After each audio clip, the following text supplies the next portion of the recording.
Welcome to the Self and Society podcast, exploring what it means to flourish as an individual and a community. This is your host, Ari Armstrong. Music by Jordan Smithsey, jsclassical.com.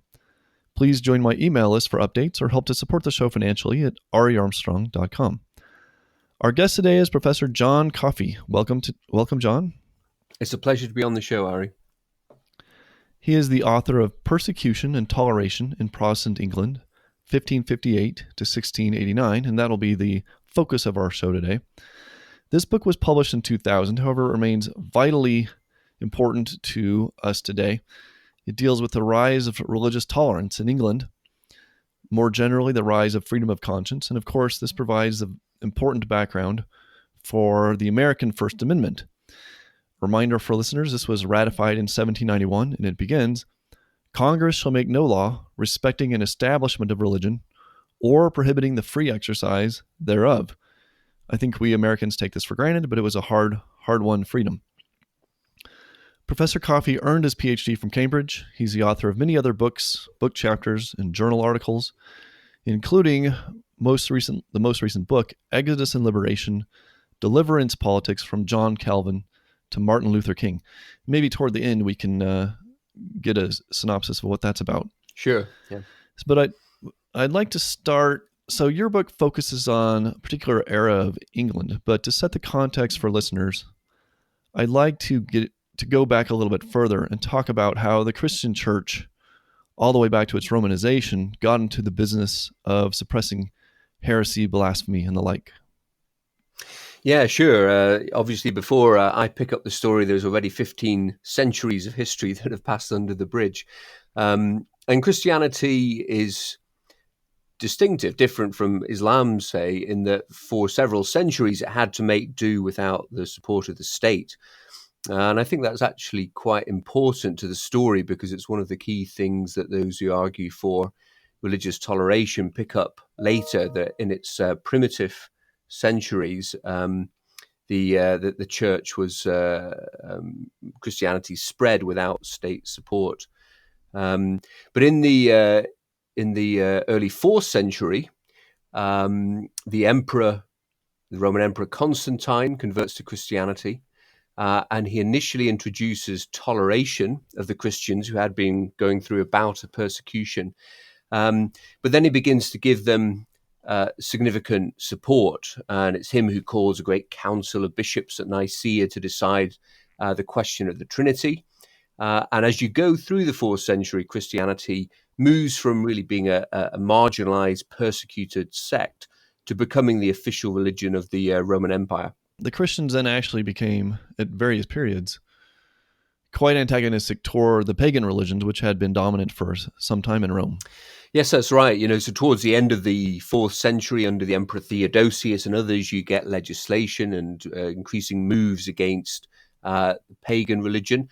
Historians recently have emphasized that coexistence continues for quite some time into the 5th century, but gradually paganism is being eroded, and Christianity is starting to adopt coercive measures against its rivals. So that would include the Jews as well, but particularly paganism.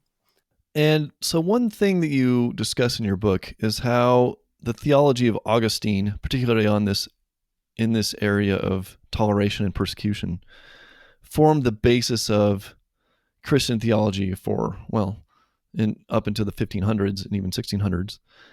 So, and yet it was quite different. His views seem to be quite different from how it developed. So you quote a fellow named Henry Chadwick who says, Augustine would have been horrified by the burning of heretics. So maybe you can walk us through the basics of Augustine's view on the church's role in forcing belief. Yes, yeah. Before Augustine, particularly before the conversion of Constantine, a number of Christian thinkers had argued for religious liberty. I mean, they'd actually coined that phrase in Latin. People like Tertullian of Carthage and Lactantius, they'd advanced arguments that individuals should be able to choose their own religion for themselves. They should have freedom of religion. Once Christianity becomes the establishment, as is often the way, the appeal of state support and using the state against one's rivals starts to grow. And you can see that particularly in Augustine. Augustine is a very complex figure. He's one of the most prolific writers of late antiquity. He's far and away the most influential of the church fathers for the next 1,000 years, very influential not just on Catholics, but also on the early Protestants. And one of the things that he begins to argue in the early 5th century, in the early 400s, is that it is at times legitimate to use force in religion against schismatic groups who've broken away from the main Catholic Church. And in particular, he's thinking about a group called the Donatists, or the Donatists, who are a fairly militant, separatist, sectarian group. And Augustine argues that it's okay for the magistrates to force these people to attend church and even to use certain corporal punishments against them. But Henry Chadwick is quite right that Augustine is not arguing for the burning of heretics or for the use of execution. He's seeing the use of force as something that can reclaim people for the church rather than fundamentally expel them from this life. So it takes quite a long time, really, before Christians reconcile themselves to the use of capital punishment against heretics. And it's really only after around 1000 AD, in the high medieval era, that you start to get heresy executions developing as a phenomenon.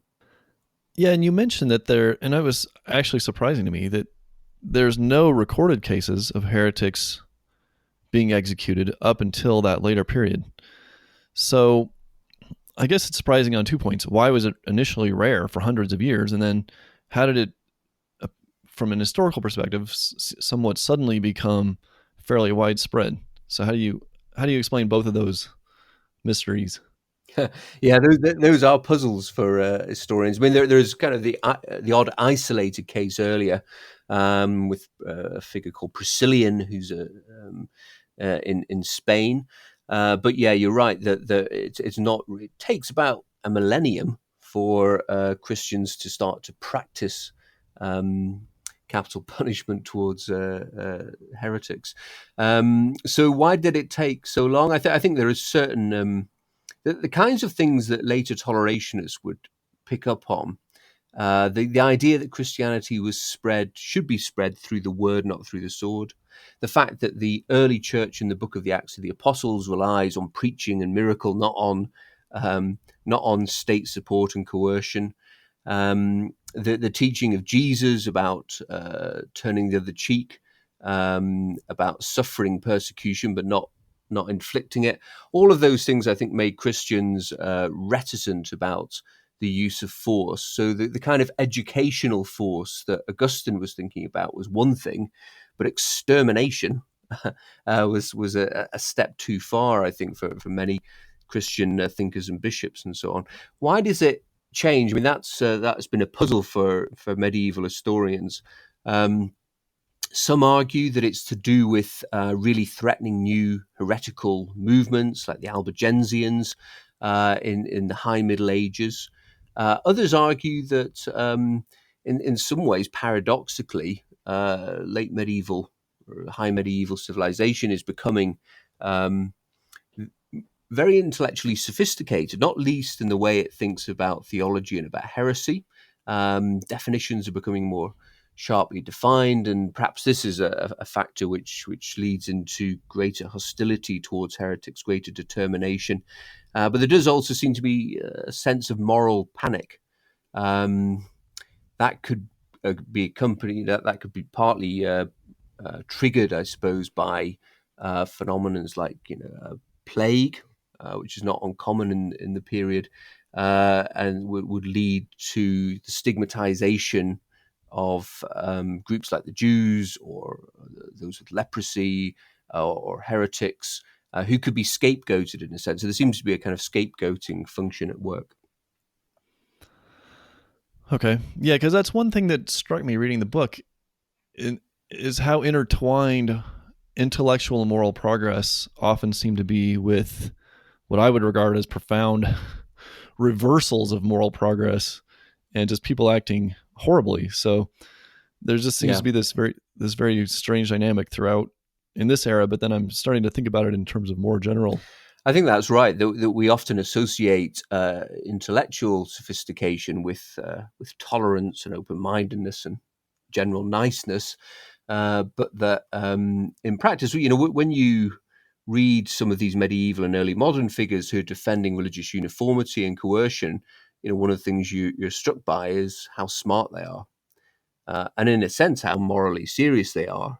But the kind of conclusions that they're reaching are ones that most modern readers would find rebarbative, even shocking. So moving a bit closer to the key era at hand, someone you mentioned is John Wycliffe. He was the religious reformer in the 1300s. So what was his impact on the later Reformation, and how did the church respond to him and his movement? And just a reminder to listeners, 1517 was the date of Martin Luther's 95 Theses. Yeah, so Wycliffe is operating about a century before Luther. He's particularly associated with the University of Oxford and also the town of Lutterworth, which is just a few miles south of Leicester, where I'm living.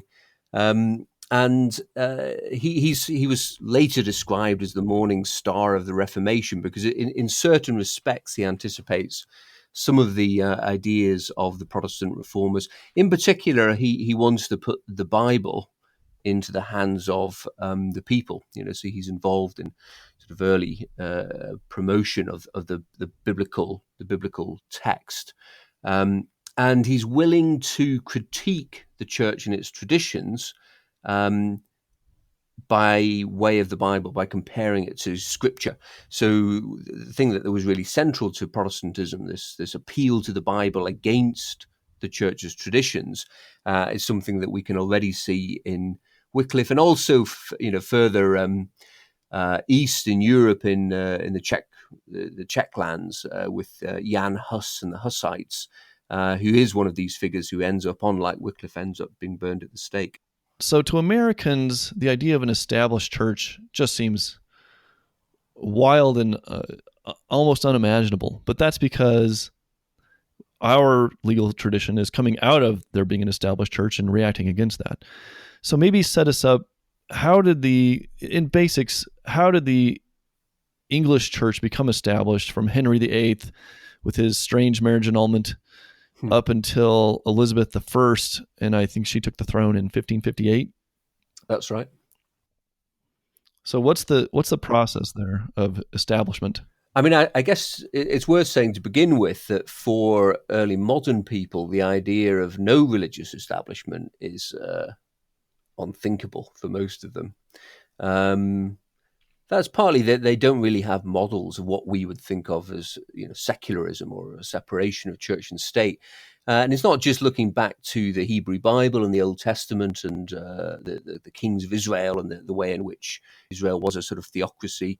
But it's also looking back to the Greco-Roman culture and to the classics, in which the idea of a civil religion was absolutely taken for granted. So contemporaries tend to think religion is the glue that holds society together. So it's absolutely it's essential for politics of the public sphere.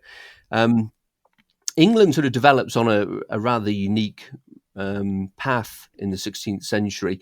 Henry VIII, as you say, is the critical figure. Henry's break with Rome is very unusual because it's not because Henry becomes a Protestant. In many ways, he remains a religious traditionalist, but it is because he comes to conclude, perhaps conveniently, that his first marriage was never legitimate. He had married the widow of his elder brother.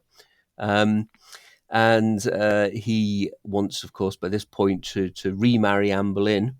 And when that annulment is not granted by the papacy, partly because his wife's uncle is Charles V, the Holy Roman Emperor, who won't allow it, he then through Parliament introduces an act of supremacy, which declares him to be the supreme head of the English Church. So that's when the Church of England breaks with the Church of Rome, and Henry has 3 children by his first 3 marriages, and each of those children goes on to become a monarch. His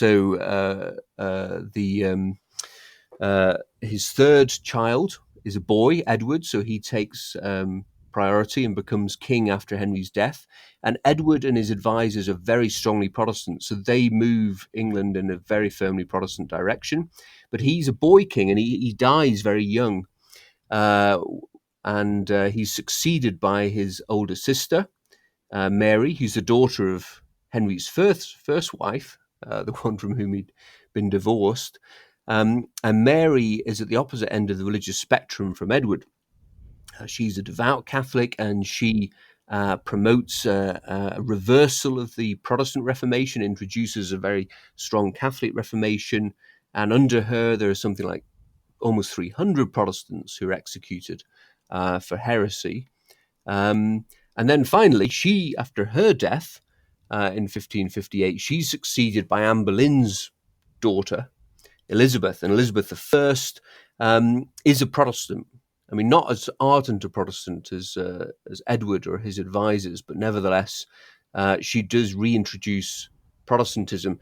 And in 1559, there's an Act of Uniformity which says that everybody must worship according to a Book of Common Prayer, which was based on a similar book under Edward VI. But that becomes the basis for a uniform Protestant national church. So one of the key dynamics that I got out of your book was actually not just that there was a conflict between Protestants and Catholics, which is, I think, how most people look at it, and that's certainly a huge issue in this era. But in England, there became this 3-part conflict between the established church and then the Catholics on the one side, but then on the other side were the Puritans. And there was this, and this dynamic is what led to that sets kind of the context for the intellectual discussions of tolerance, and with different groups becoming more allied at various times. So can you give us the basics of that dynamic, that 3-part dynamic? Yeah, that's right. There are, I guess, 2 groups of dissenters from the established church, though many of these dissenters remain within the church and agitate for reform from within. On the one hand, there are the Roman Catholics who remain faithful and loyal to the late medieval church and to the papacy.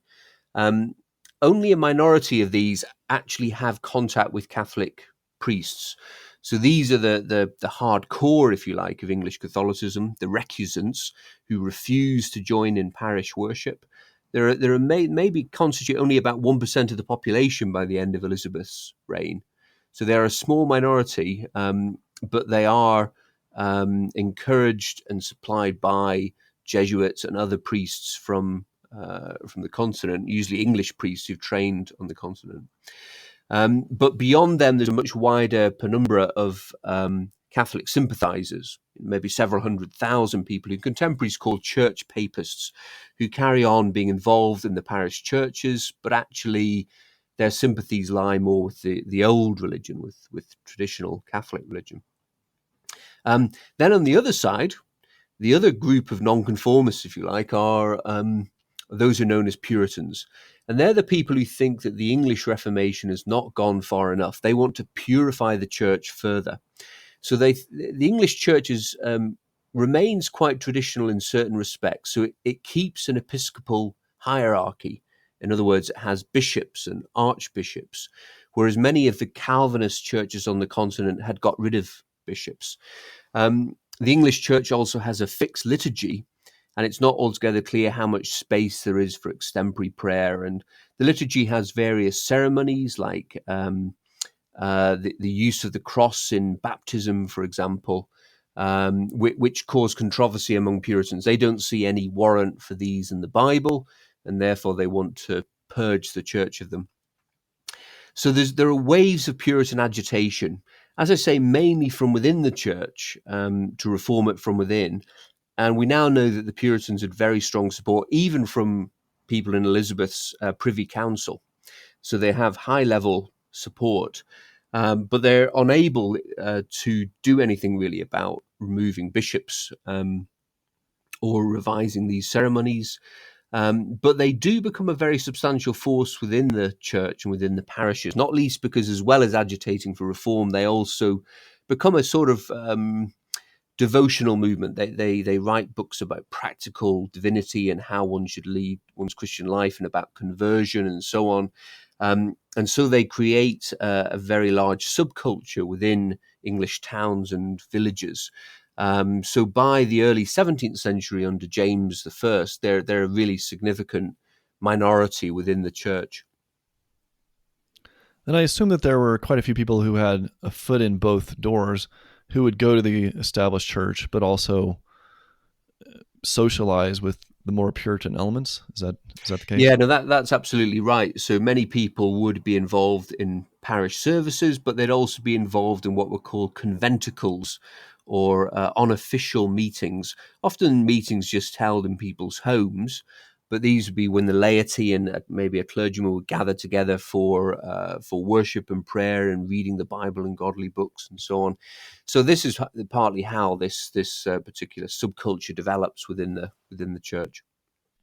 During this period, not only in England, but obviously broader Europe, there was tremendous violence, including the 30 Years' War, 1618 to 1648. So how did the extraordinary violence, especially between Protestants and Catholics, inform or influence the intellectual debate and arguments surrounding religious tolerance? Yeah, no, you're absolutely right. The European context is very important to bear in mind here. So, those of us who are British or American tend to think very much about the histories of our own countries, but contemporaries are very, very aware of the European situation, and particularly contemporary elites. They all speak and are educated in Latin, of course, so they're part of a European culture, and Europe provides rather different lessons depending on where you look. So, on the one hand, as you say, this is a period of wars of religion. The most notorious, I suppose, are the French wars of religion in the later 16th century.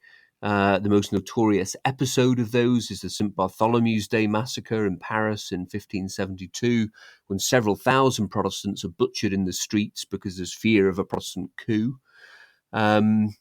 The 30 Years' War, though, at least in its initial stages, looks to many contemporaries as if it's a Protestant versus Catholic conflict.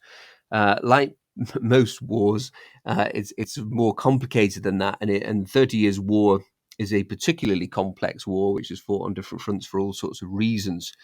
But it does increase a sense of crisis, I think, among British observers, who are for the most part not directly involved in it, but they tend to see it through the framework of biblical prophecy, the book of Revelation and so on, and they think they're living in the end times. So apocalyptic ideas are very, very powerful in shaping the way people look at the 30 Years' War and look at their contemporary situation, in particular the reign of Charles I. On the other hand, one of the interesting things about post-Reformation Europe is that Catholics and Protestants don't just spend all the time attacking and butchering each other, but there are all kinds of efforts to reach some kind of peace or coexistence. And historians have become very interested in that in the last couple of decades. So these arrangements could vary. They could be very local. There are even cases, for example, in the continent of Lutherans and Catholics sharing churches and just using these churches at different times of day to hold their different religious rites. There are cities in which Protestants and Catholics coexist, and in which the majority religion turns a blind eye to the other and allows them to sort of worship in a semi-clandestine fashion.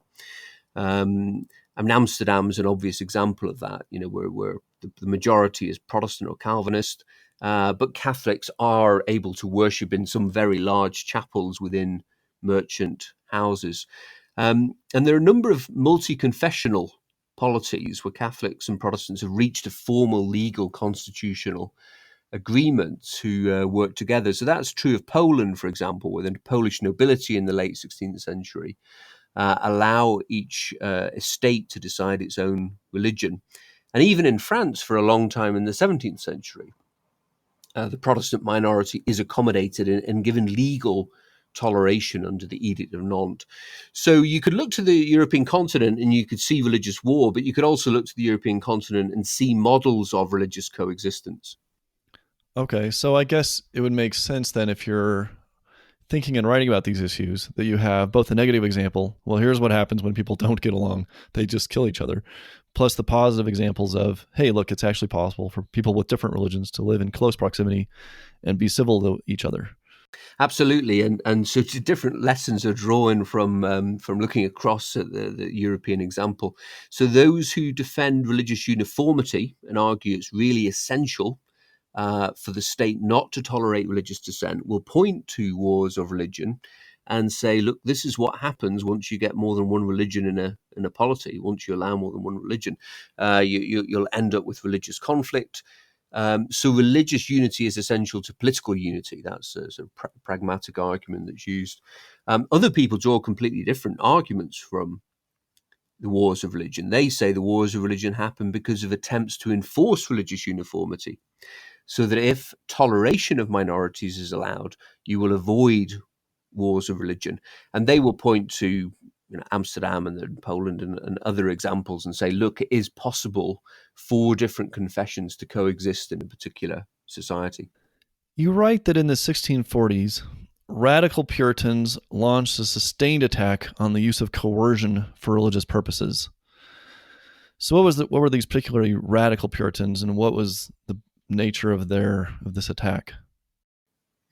Yeah, so if we go back a little bit, the Protestants had always been divided, if you like, between a mainstream and a radical tendency. So the mainstream reformers like Luther and Calvin were establishment figures who believed that the true religion should be established and enforced by the magistrate. But there'd always been radical Protestants, groups like the Anabaptists, who baptized only adult believers and who become a sort of separatist small sects, groups like the Socinians, who denied the doctrine of the Trinity, spiritualists, who said that what really matters is not organized religion, what matters is what's happening within you. So they had a much more sort of internalist, mystical piety. In England, most Puritans had lined up, if you like, with Luther and Calvin, and were quite traditional and did expect there to be the state to at least prosecute heresy and so on. But you start to get more radical groups splintering away from mainstream Puritanism. And these radical Puritans are often called separatists. They're sort of broken away from the Church of England. Some of them even become Baptists. And in the 1640s, they capitalized on the English Civil War. So one of the things that's happened is that Charles I, partly because he's tried to enforce his own religious agenda in both England and Scotland, creates a great backlash among Puritans and among Scottish Presbyterians. And he ends up going to war first with the Scots and then with a lot of his own subjects, the so-called parliamentarians who want to defend Parliament and Protestantism as they see it against what they see as Charles's popish or Catholic reforms of the church. Charles is not a Catholic, but he's widely seen to be that. So you get a civil war breaking out between royalists and parliamentarians in 1642, and this rages through much of the 1640s. And one feature of this period is that it leads to very heated debates. There's a tremendous outpouring of pamphlet literature. Something like 20,000 different titles are published between 1640 and 1660. So enormous numbers of new pamphlets. And these more radical Puritans, and I guess one of the things that's at the heart of the Civil Wars is what kind of religious settlement are you going to get at the end of it?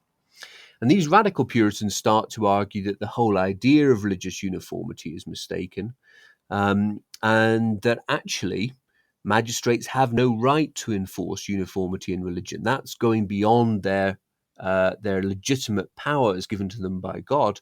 They can take care of mundane matters. They can protect property and goods and so on, and the person, but they can't decide your religion for you. So these tolerationists start to argue that individuals should have the freedom to choose their own religion, and that the magistrate has no coercive power in religion. The best known, actually, certainly to American listeners, will be Roger Williams, who at that point had already moved to New England and then had become the founder of Rhode Island. But he moved back to get a charter for Rhode Island in 1643. And in 1644, he wrote a very famous book called The Bloody Tenent of Persecution. So he's one of the key figures in this debate, but there are a number of other writers who are making the same case at the same time. I think 1644 is also Areopagitica publication date by John Milton. So what's the role of that work in this broader debate on toleration? Yeah, well, Areopagitica, Milton's defense of liberty of the press, his argument against pre-publication censorship, becomes a classic text, I suppose, for Western liberals, especially later on, in the 19th century and so on. It's very widely claimed and seen as a text that everybody should read. And it, like everything Milton wrote, it is extraordinarily eloquent. At the time, actually, it doesn't provoke much response. So Williams's book is very, very controversial, but people largely ignore Areopagitica. But it's absolutely from the same milieu. So Williams and Milton are both operating in London. They're living close to each other. They have mutual friends. They probably meet each other and get to know each other at this point. They certainly know each other later on. So they're part of the radical faction among the parliamentarians, the so-called independents. And the independents acquire that name because many of them support the idea that individual congregations should be independent and self-governing. They shouldn't be dictated to by bishops or even by Presbyterian church courts, and certainly not by the magistrate. They should be voluntary communities of believers who are independently self-governing. So Williams and Milton are identified with that cause, the sort of independent cause, even though neither of them is terribly close, is associated with a particular congregation. They're a bit more maverick than that. But the independents become a really powerful force in the 1640s, largely because, as well as having support in the City of London and Parliament, they're a minority there, but they do acquire control of Parliament's army in the middle of the 1640s. And they have the sympathy of Oliver Cromwell, who becomes eventually the commander of the army. So they have the might of the new model army on their side. And yet the same decade, someone that you've studied quite a bit, Samuel Rutherford, came out with his work, A Free Disputation Against Pretended Liberty of Conscience.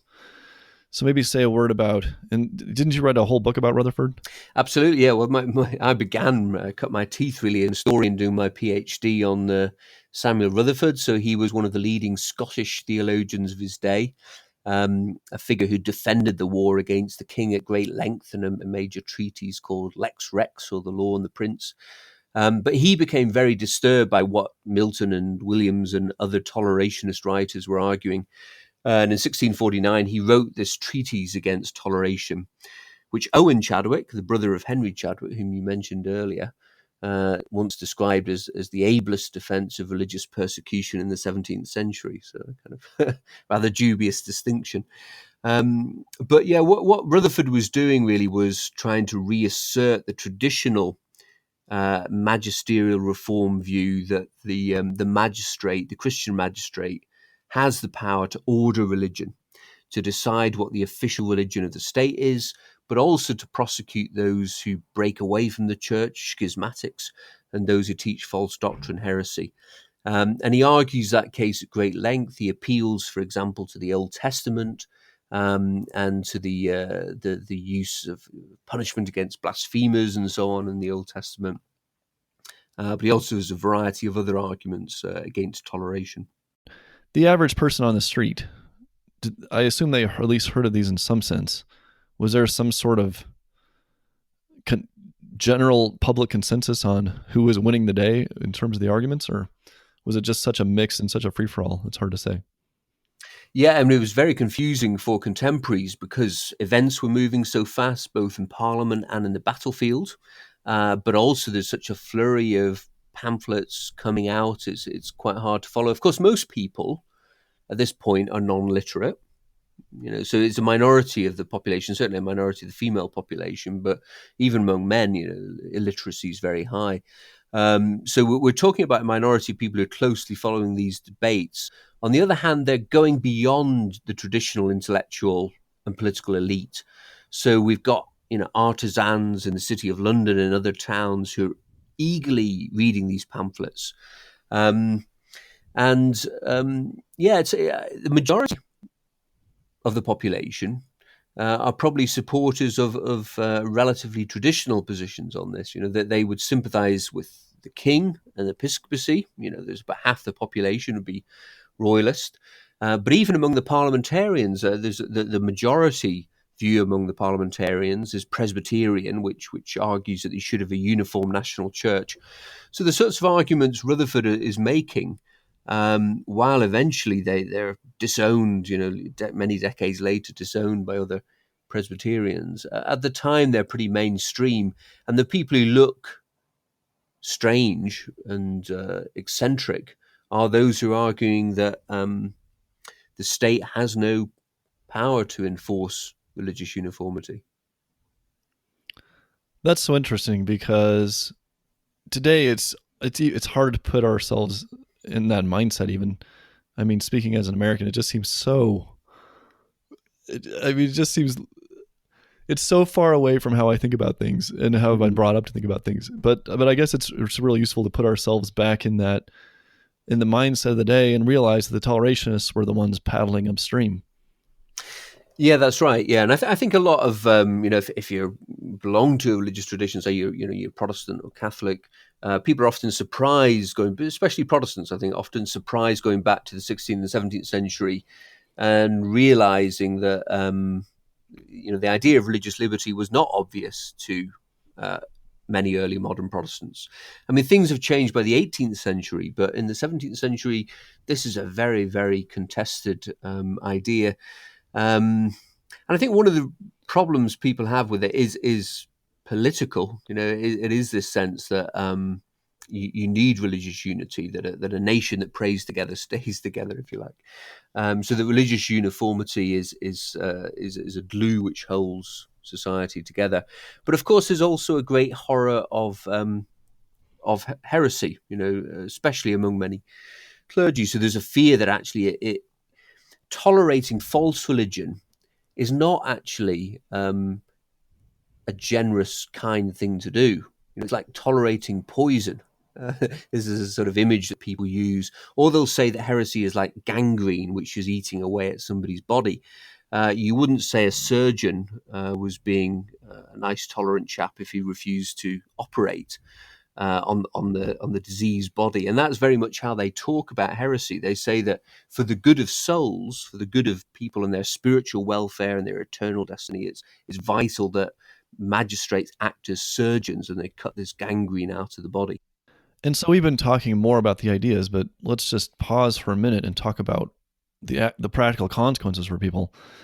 So certainly there were people executed on both sides, on the Puritan side and the Catholic side, by the established church. But then you talk a lot about the broader scope of, I would say, persecution. They would say, I guess, prosecution, in terms of putting people on trial, depriving people of official positions, putting people in prisons, sometimes horrid, sometimes not so horrid, taking people's wealth, even expelling them from the country. So maybe say a word about the extent of the actual state-sponsored violence against people who did not conform to the official religion. Yeah. I mean, maybe it's worth saying as a preface to this that this is not a society which is particularly squeamish about capital punishment.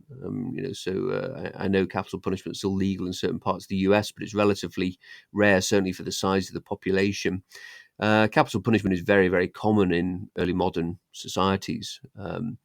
I think one of the things sometimes we have very kind of nostalgic sort of views of traditional societies, but they are more violent places. Interpersonal violence is more common, but of course the criminal code also allows execution for burglary and these sorts of crimes as well. So execution is quite a common thing, and when you understand that, maybe the fact that the numbers of people executed for religious offences is quite a small proportion of those executed overall. So, as I said, under Queen Mary in the 1550s, there had been a particularly severe persecution of Protestants, with about almost 300 Protestants being burned at the stake for heresy, including the Archbishop of Canterbury, Thomas Cranmer, who was the main author of the Book of Common Prayer. That really was unusual in its scale and intensity, because across Reformation Europe, over about half a century after the Reformation, historians think there are maybe several thousand people executed for heresy, maybe 3,000. So these numbers are significant, but the fact that 300 are executed within 3 or 4 years in England in the 1550s gives an indication of just how intense that particular burst of persecution was. It's interesting, though, that Protestant regimes also employ capital punishment against religious dissent. So under Edward VI, there had been a couple of people executed for denial of the Trinity, or for attacking the idea of the Trinity publicly and refusing to recant. And then again, under Elizabeth, there are about half a dozen more executed for anti-Trinitarianism, which is seen as the most serious theological heresy. And again, even under James I in 1612, you get 2 other executions for heresy. These are the last executions for heresy in England. But in the 1650s and in the Cromwellian era, there's a Quaker called James Naylor who causes great controversy because he reenacts Christ's entry into Jerusalem by riding into Bristol on a horse with his women followers shouting Hosanna to the Son of David around him. And this is regarded as blasphemy. And Parliament actually has a 10-day debate about what to do with him. And Cromwell and others oppose execution. But in the end, Parliament decides that Naylor should nevertheless be branded with the letter B on his forehead for blasphemer, and that he should be flogged and whipped through the streets, and then imprisoned. So quite severe corporal punishments are used against the Quakers and Naylor in particular. And then at the end of the 17th century in Scotland, you get the last execution by hanging, in this case, for blasphemy, of a young Scottish university student who's seen to have blasphemed and denied the Trinity and been abusive towards God. So that's so there are a variety of these cases of capital punishment. But capital punishment is also used against Catholics. Particularly after 1570, when Elizabeth I is excommunicated by a papal bull, papal declaration, and there are various plots against her life by Catholic conspirators. And of course, you get the attempted invasion of England in 1588 by the Spanish Armada. So in that context, there's great fear of the subversion of Catholics. And significant numbers of Catholic priests are executed, both under Elizabeth I, but also under James. And then right into the 1640s, in the English Civil War, again, you get another spate of executions of Catholic priests. A bit ago, we were talking about the radical Puritans, the Independents, and then in the 1640s, and then by 1689 came John Locke's A Letter Concerning Toleration. So bridge that gap but in those decades, and then outline what was Locke arguing and why was that peace so successful? Yeah, so as I said, the idea of religious toleration was very much put on the table in the 1640s.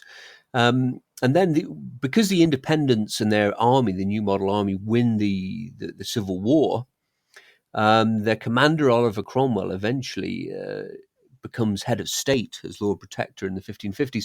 So you get a period of toleration, at least of Protestant religious minorities, though there's still severe discrimination against Catholics and against prayer book Anglicans as well.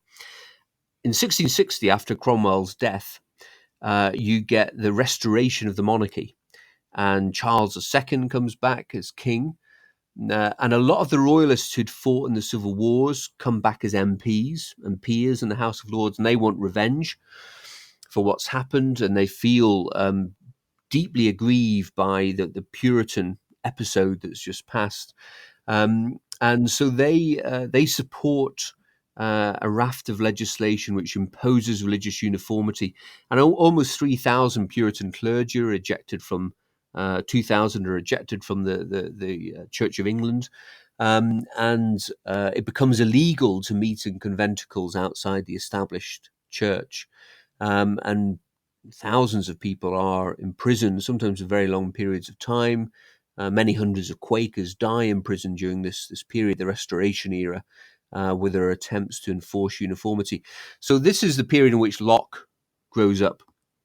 And I think one of the interesting things about Locke is that he always remains a member of the established church. So he's an Anglican. He doesn't belong to one of these sects. He's not sympathetic with independency or the Baptists. So he's different in that sense, even from Milton.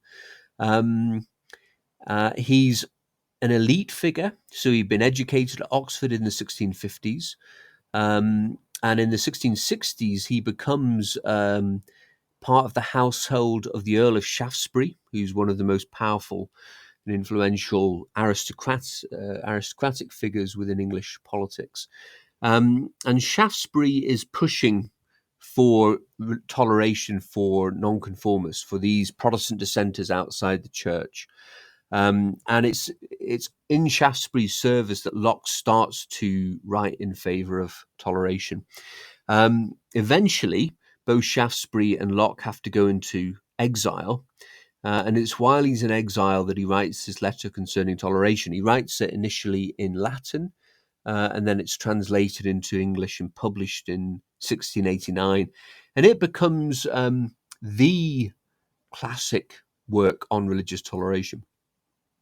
And I think there are different reasons for that. It's not so much that Locke invents a whole series of new arguments in defense of toleration. Most of the arguments he makes you can find in earlier tracts, many of them in the 1640s. But Locke makes the argument as a philosopher, as a very cultured figure, as an establishment figure. He makes it, if you like, from the inside and from the political elite, in a way that will resonate in the 18th century. Initially, it's published anonymously, so people aren't sure who the author is, but eventually it is seen as part of Locke's corpus of writings. And the authority and respect Locke has as a philosopher, the essay concerning human understanding and the two treatises of government and these other major works, they lend credibility to the letter concerning toleration, and they make it, the most important go-to text on the subject. I just saw an article yesterday, in fact, about something Locke wrote pertaining to toleration of Catholics or potential. So, what can you say about whether and to what degree Locke was prepared to tolerate the Catholics? Yeah, so there's been a lot of people are often struck when they read the letter concerning toleration, because it's seen as, Locke is seen as one of the founding fathers of political liberalism. They're often shocked when they read it and discover that Locke in the letter excludes atheists from toleration, but also Roman Catholics. Now, he excludes atheists because this is a society in which oaths are very important, and swearing in the name of God is a way of binding yourself. And he thinks that atheists, because they don't see themselves as accountable to a higher power, are untrustworthy. So that's his argument for not including atheists in an official toleration. He excludes Roman Catholics for a different reason. He doesn't exclude them because of their belief, for example, in transubstantiation or any of their religious rites or points of theology.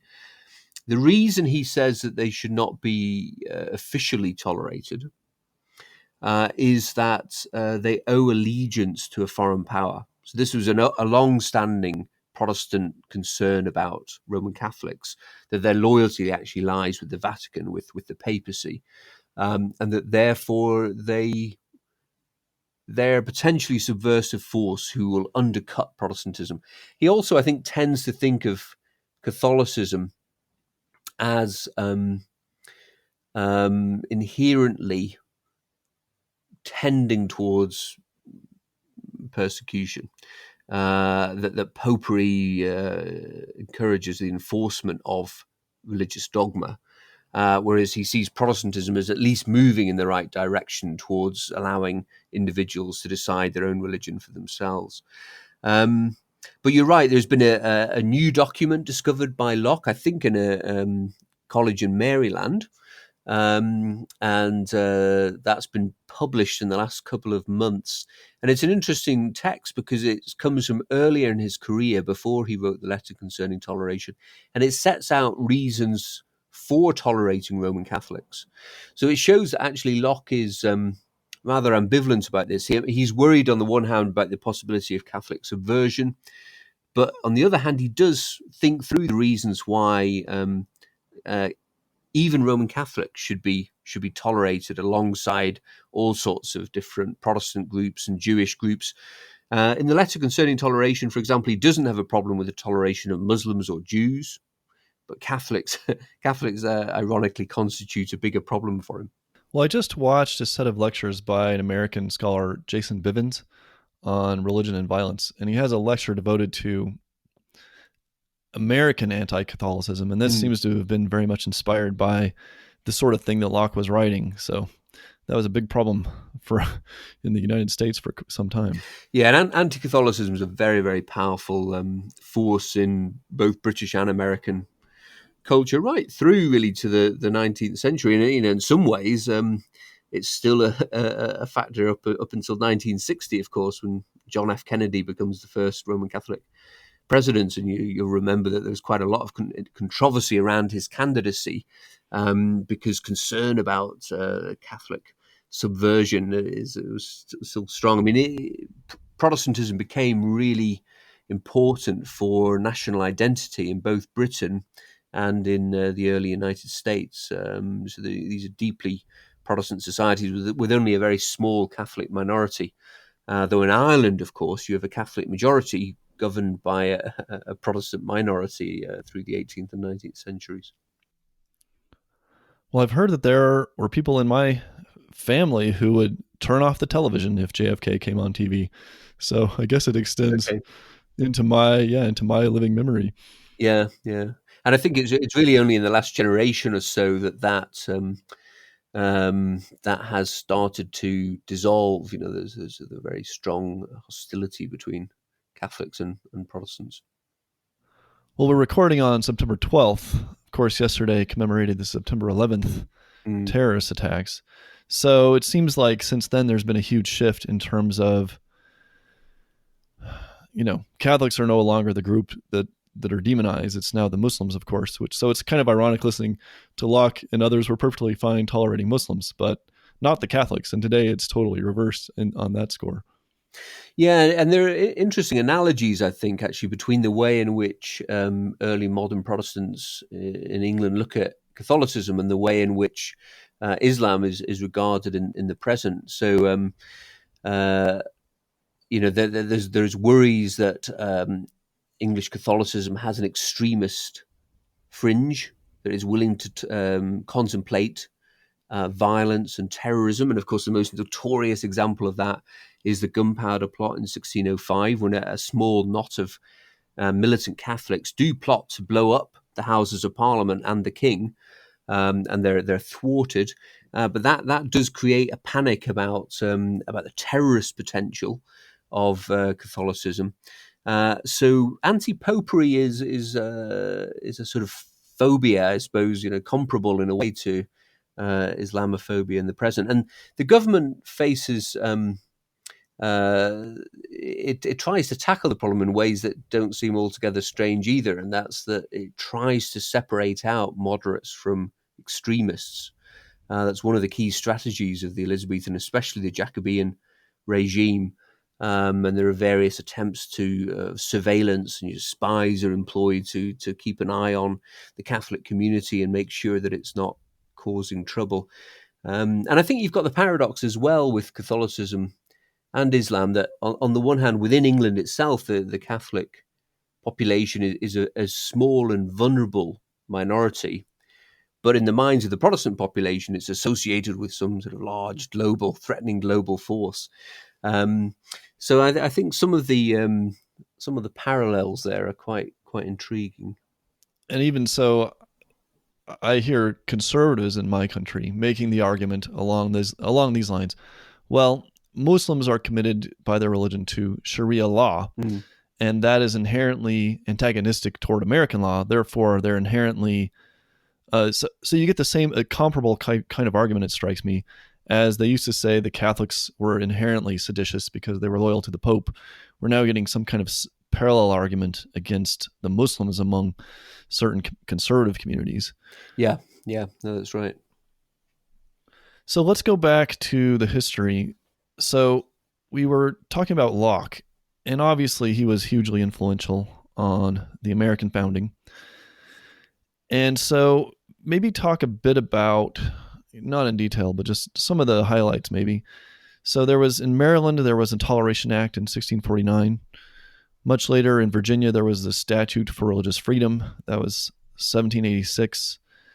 And so what are the other, I don't know, is there something in a brief way you can say about the influence of Locke and like people on American law leading up to our U.S. Constitution? Yeah, I mean, it's interesting that some of the key players in the English toleration debates in the 17th century have a significant input into the early colonies in the 17th century. So we've mentioned Roger Williams already in Rhode Island, which of course does recognize freedom of religion in its constitution in the 1660s. But also, of course, we've got William Penn, and Pennsylvania enshrines religious toleration as part of its constitution from the beginning. And Penn had written quite extensively in favor of toleration. So Pennsylvania remains a sort of beacon of religious diversity and toleration through the 18th century. And people like Voltaire in France will look to Pennsylvania as a model of where France should be headed. And Locke himself has a hand in writing the Constitution of the Carolinas, in which he seems to introduce an element of religious toleration there as well.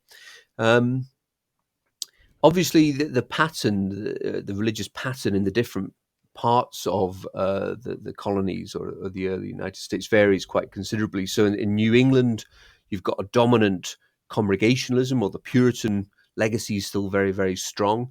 And in Virginia, Episcopal Anglicanism is the dominant faith, though, of course, there are no bishops in Virginia for most of the 17th and 18th century. They're ostensibly governed by the Bishop of London from back in England. And then the middle colonies, you've got a much more religiously diverse, pluralistic culture. So both in New England and Massachusetts and Connecticut, and then in Virginia, there were quite severe restrictions on religious minorities. And of course, there were also taxes that would be paid towards the upkeep of the established churches, the parish churches. So much of the American debate in the 18th century is focused in Massachusetts and Connecticut, and then in Virginia, with campaigners, particularly religious minorities like the Baptists, pushing against the religious establishment. And you get this interesting alliance, don't you, between, on the one hand, these popular sectarian religious movements like the Baptists and the Methodists, and on the other hand, Enlightenment elite figures like Madison and Jefferson, who support religious freedom, but are coming at it from a very different position. I'm curious, is there a book or a few books that you could point to sort of on par with what you wrote about England, about the continuation of the toleration debate in the United States and pre-United States? Yeah, I mean, there's quite a number of. There's obviously a huge literature in all aspects of American history, but on this particular topic, there are people like John Ragosta who've written about Virginia. The Wellspring of Liberty would be one of his books. Chris Benecke, fairly recently, on Beyond Toleration. So there are a number of authors who've studied the situation in the 18th century.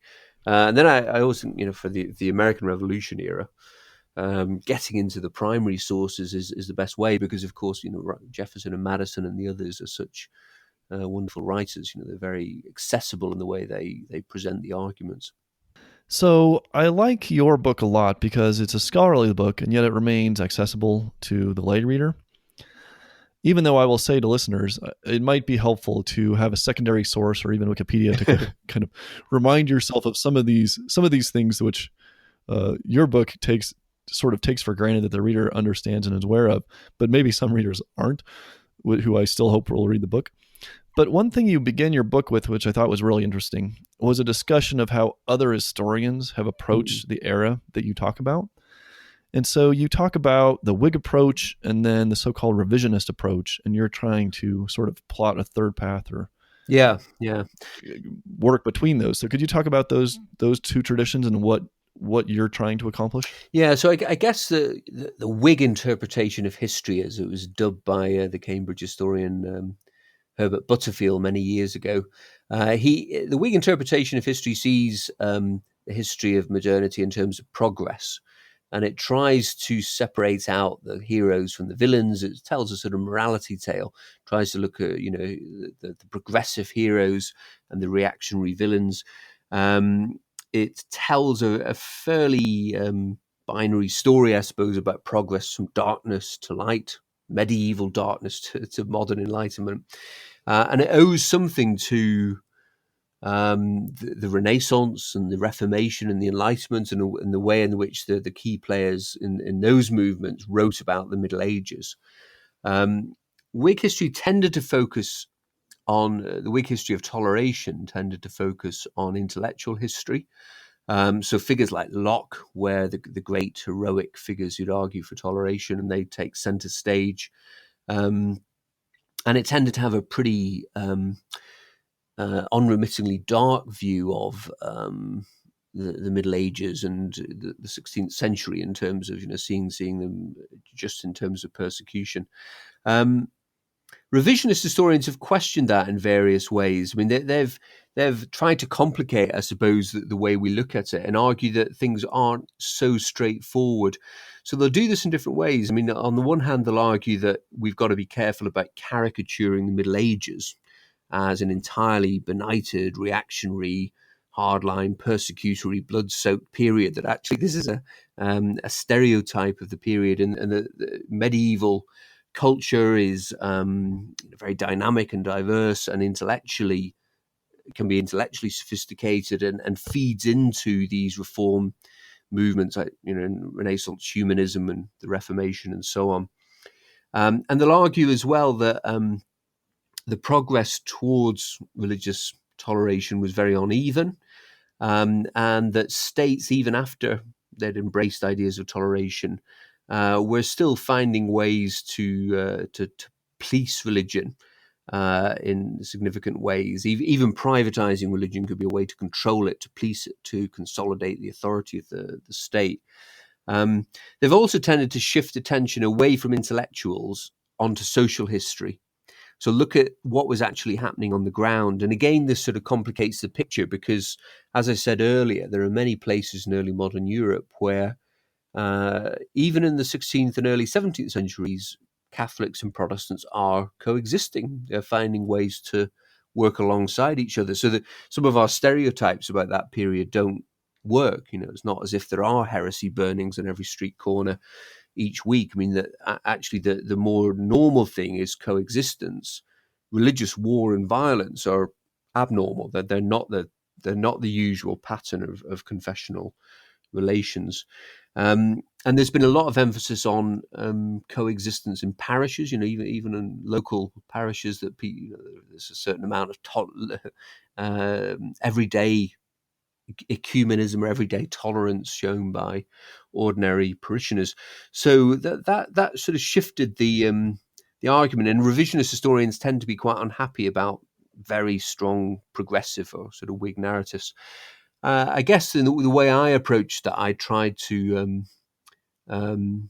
strike some kind of balance between the two approaches, because it seems to me you can't just go back to the old Whig approach. It was too simplistic. On the other hand, you can see a progression from. In two ways, I think, in the 17th century. One is that England in 1600 is quite religiously uniform. There are very few people really worshipping outside the established church in an organized way. By 1700, England has become very pluralistic. You've got hundreds of thousands of Protestant dissenters meeting outside the established church, Presbyterians, Congregationalists, Baptists, Quakers. These have become quite significant movements, and the British Empire or the colonies are even more religiously diverse. So there's that movement from uniformity to pluralism, and there's also movement from the acceptance of coercion as a tool in the kit of the magistrate to a growing recognition that it's wrong for magistrates to enforce religion, that actually individuals do have a right to decide for themselves what their religion is. So there does seem to me this significant shift towards an embrace of ideas of toleration, and that's part of the old story is still defensible. Do you have time for 2 or 3 questions about possible lessons from this era for our lives today? Or I don't know what your schedule is. Do you need to wrap this up, or do you have a few? No, yeah, that's fine. Yeah, no problem. Okay. Yeah. So one issue, obviously, that we read about in the news a lot these days is the horrific injustice perpetrated against Muslim minorities in places like China, which is literally putting up concentration camps for Muslims for these re-education centers. We have in Myanmar Muslims being pushed to the edge of their country and out of their country, and it's been referred to as cultural genocide. Even in places like India, in some parts, Muslim minorities are being very badly treated. Is there? I know this is quite far afield from your book, but if a leader from one of these countries asks you, is there anything? What do you tell them in terms of what can they look to from history to try to work on and hopefully solve these problems? Yeah, that's a good question. I guess one of the reasons why the history is worth attending to is that it shows that the kinds of issues we're having to deal with today are not new ones. They're not ones that haven't been faced before and worked through before in very different cultural contexts. I think that it's interesting. I think one of the reasons why the history of toleration has become a real interest to historians and political theorists again is that toleration was seen as a problem that had been solved. It was sort of done and dusted. That was in our past. We've worked that one out. Whereas how you deal with religious diversity and programs of persecution and so on have come back to our attention, back to the front pages of the newspapers and the news in the last generation or so. So the history, I think, is relevant for different reasons. I think one way it might be relevant is that if you take the social history of toleration, what it does is provide you with a whole variety of examples of how, despite really serious disagreement, different societies and states managed to come to some arrangement, some pragmatic arrangement, if you like, that allowed different religious communities to coexist. So this is a bit different from high-minded principled arguments for religious toleration. It's looking at what was happening on the ground in different places. And so you can see that that's possible, even when people are not necessarily political liberals or secularists. They can these different traditions can still find ways of coexisting. Um, the intellectual history, I think, is still relevant and interesting because it shows how people could arrive at ideas of toleration and religious liberty from within a particular tradition. Now, the way they did it, of course, was from within the Christian tradition, and you can see them arguing theologically, though also philosophically, about whether the use of force in religion is ever justified. But it does provide one model of how, from within a religious tradition, one might argue for religious toleration. Now, obviously, that doesn't quite resolve the issue of the Chinese Communist Party and its justification for persecution, which I think will be very strongly politically motivated, probably in terms of the concern about any sort of potentially subversive minority. But nevertheless, I think both the social history of toleration and the political and the intellectual history of toleration are both of interest today. So, growing up in the United States, I took a cosmopolitan, multi-ethnic, multi-religious society basically for granted. I grew up in Western Colorado, so I knew Protestants. I grew up Protestant. I knew Catholics. We were right by Utah, so there was a big Mormon community where I lived. So it never seemed problematic to me at all. But in more recent years, we have, well, whatever you think of Donald Trump, we have Donald Trump being elected. We have the rise, at least the noticeable rise of some people who are quite forthrightly call themselves white nationalists, and they explicitly look back on this tradition that says, well, we're the Christians, and so we have to push out the Muslims or whomever. And so is this just a blip that's going to go away, or do we have real reason to be concerned about reversals of toleration, not only of religion, but just sort of a broader cultural toleration in terms of living and letting live, having a society where people with different views and ways of life can live harmoniously together?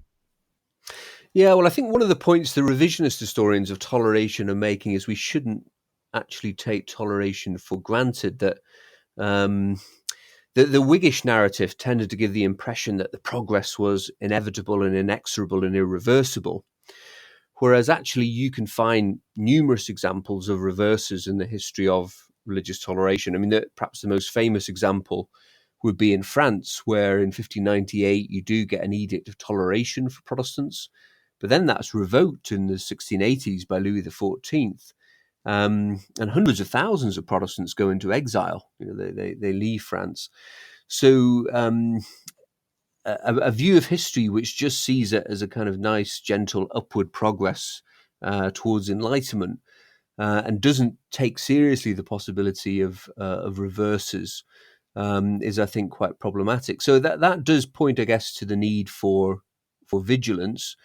And I think the history also indicates how difficult it is for humans generally, I suppose, to deal with otherness, to deal with serious, deep disagreement, profoundly different views of the world. And I think that's one of the challenges we face. This is true, of course, in Brexit Britain as much as it is perhaps in the United States today, is the polarization of communities, not just on religious lines, but politically as well, can make reconciliation or finding any kind of middle ground very, very difficult. So that's a rather sort of pessimistic lesson, but I do think it is one of the lessons of the history, that we shouldn't expect this to be easy. It actually requires a great deal of work and effort and vigilance to maintain a society that is generous and inclusive and accepting a wide variety of communities. Well, and I'll take this as an opportunity to really encourage listeners to read your book. Obviously, we've only hit some of the highlights, and I found it really insightful, not only in terms of understanding my own history as American, the history of American law, of our U.S. Constitution, but of understanding even more recent dynamics, again, between after the 9/11 terrorist attacks and the dynamics between the Christians and the Muslims and the conservative Christians. And, so I think this is looking at that era of history is one of the key things that we can do, especially as Americans, not only to understand ourselves, but to understand ways that we can move forward and encourage other people, hopefully, to move forward. So I think I'm going to leave it there in terms of the questions, unless you have something that you think that really important that we missed in terms of the history of toleration, or what we should say about it today. No, I think we've covered quite a lot of ground, and it's been a really stimulating conversation. So I'm really grateful to you for having me on the show.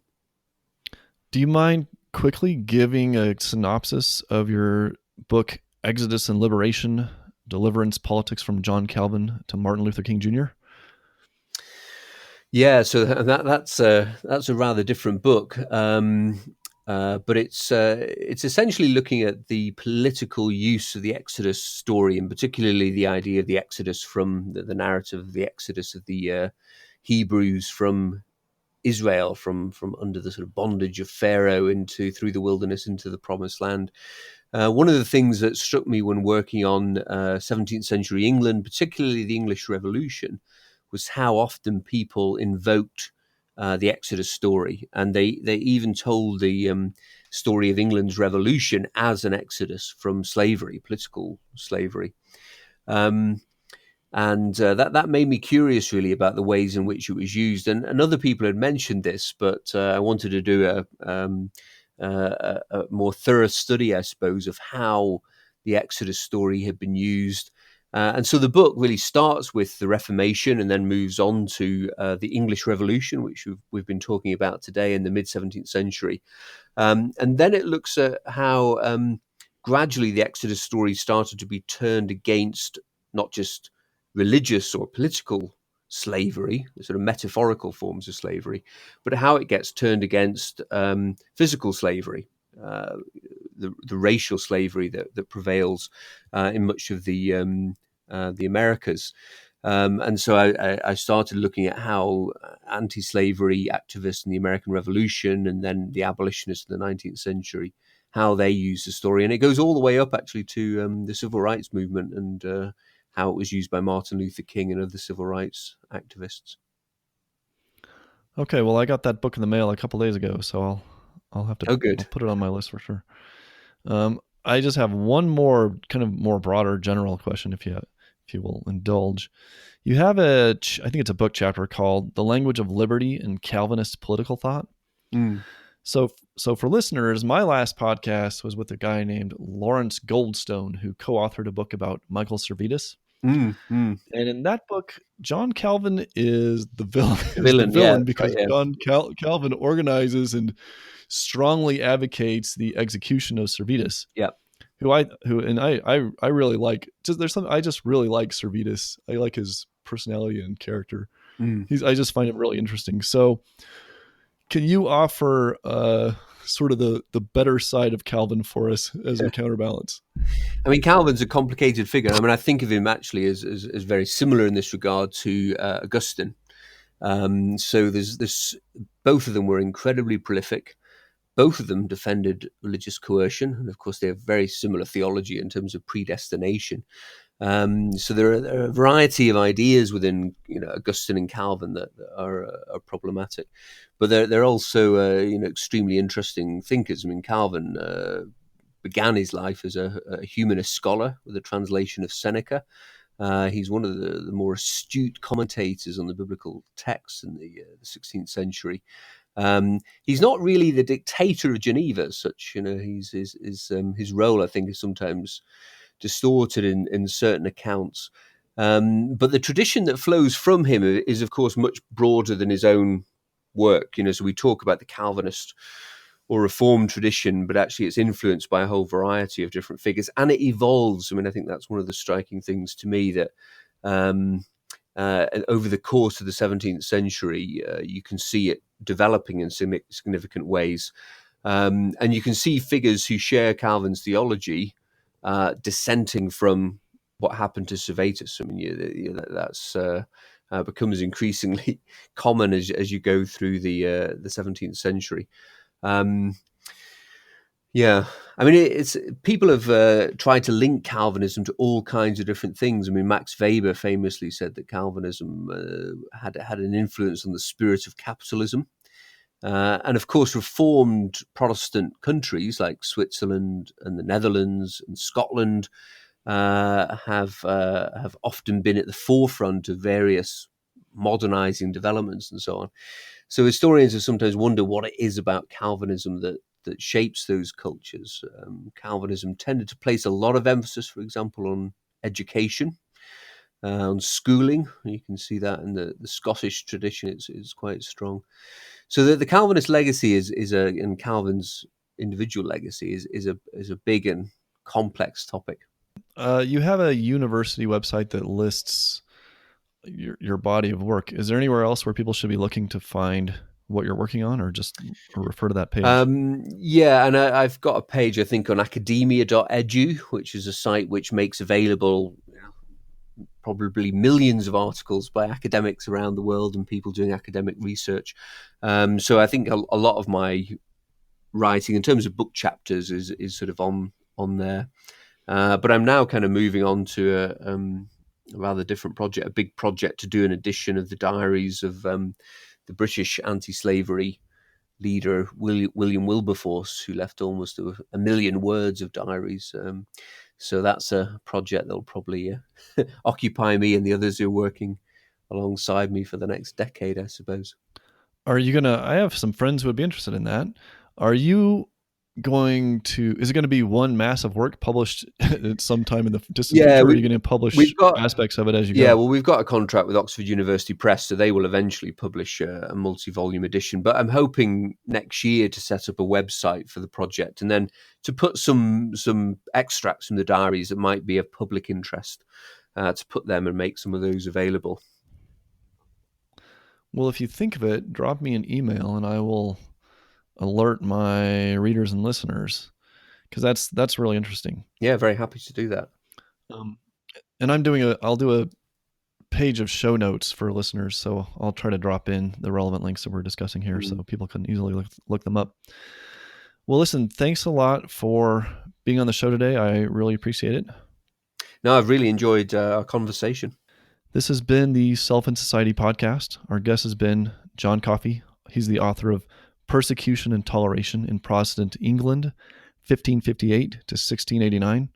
I hope you'll go get and read the book. For more, please see ariarmstrong.com.